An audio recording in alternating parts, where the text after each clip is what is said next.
एक दिन एक समझदार चिंपैंजी ने जू के केयर टेकर को पिंजरे का पासवर्ड डालते हुए देख लिया।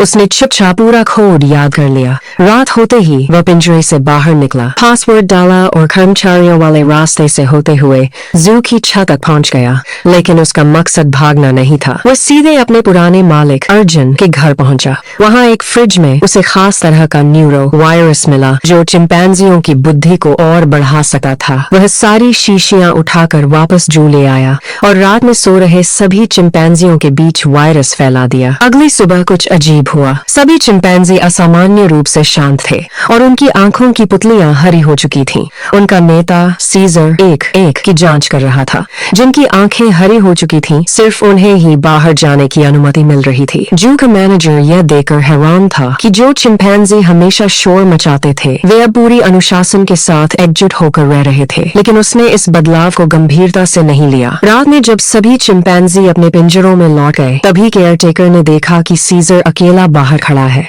उसे अंदर धकेलने के लिए वो इलेक्ट्रिक बैटन लेकर आगे बढ़ा, लेकिन इस बार कुछ अलग हुआ। सीजर ने बैटन पकड़ लिया और अगले ही पल एक जोरदार मुक्के से केयरटेकर को गिरा दिया, फिर उसे घसीटकर पिंजरे में बंद कर दिया। इसके बाद उसने बाकी चिंपैंजियों को भी आजाद कर दिया। तभी दूसरा केयरटेकर गलती से वहां आ गया। चिंपैंजियों ने उसे घेर लिया, लेकिन सीजर ने समय रहते उसे मरने से बचा लिया और उसे भी कैद कर दिया। अब सीजर समझ चुका था कि अगर इंसानों को उनकी बढ़ी हुई बुद्धि का पता चल गया तो वे सभी फिर से प्रयोगशाला के टेस्ट सब्जेक्ट बन जाएंगे। इसलिए उसने अपने साथियों को लेकर जू की विशाल कांच की छत तोड़ दी और सभी शहर की ओर निकल पड़े। रास्ते में वे एक रिसर्च लैब पहुंचे जहां कई चिंपैंजियों पर प्रयोग किए जा रहे थे।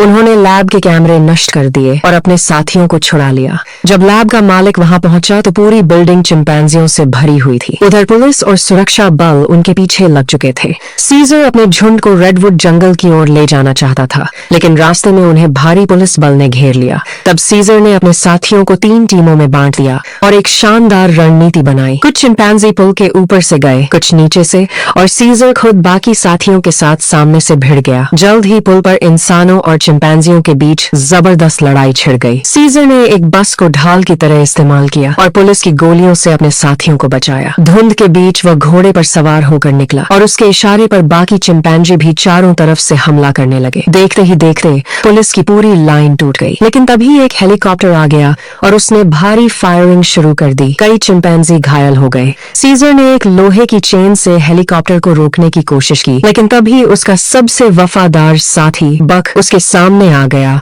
और सारी गोलियां खुद झेल ली। हेलीकॉप्टर क्रैश हो गया, लेकिन बक गंभीर रूप से घायल हो चुका था। सीजर उसे बचाने की पूरी कोशिश करता रहा, मगर आखिरकार बक ने दम तोड़ दिया। अपने सबसे करीबी साथी की मौत ने सीजर को अंदर से बदल दिया। उसे एहसास हुआ कि इंसानों के प्रति उसकी दया और भरोसे का कोई सम्मान नहीं किया गया। इसके बदले इंसानों ने सिर्फ हिंसा और गोलियां दी। लड़ाई खत्म होने के बाद चिंपैंजी आखिरकार रेडवुड जंगल पहुंच गए। तभी अर्जुन उन्हें ढूंढते हुए वहां आ गया। वह चाहता था कि सीजर उसके साथ वापस लौट आए और उसने वादा किया कि इस बार वह हर हाल में उसकी रक्षा करेगा। कुछ पल सोचने के बाद सीजर उसके पास आया और उसे गले लगा लिया। फिर धीरे से उसके कान में कहा, सीजर घर पर है। अर्जुन समझ गया कि अब वो छोटा बच्चा नहीं रहा, वह एक राजा बन चुका था, अपने पूरे समुदाय की उम्मीद। आखिरी बार पीछे मुड़कर देखने के बाद सीजर सबसे ऊंचे पेड़ पर चढ़ गया। सामने फैले शहर को देखते हुए उसने अपने पुराने जीवन को अलविदा कहा और नए भविष्य की ओर कदम बढ़ा दिए। अब वो वहीं अपने साथियों के साथ एक नया साम्राज्य बनाने वाला था, आजाद, सुरक्षित और इंसानों के नियंत्रण से दूर।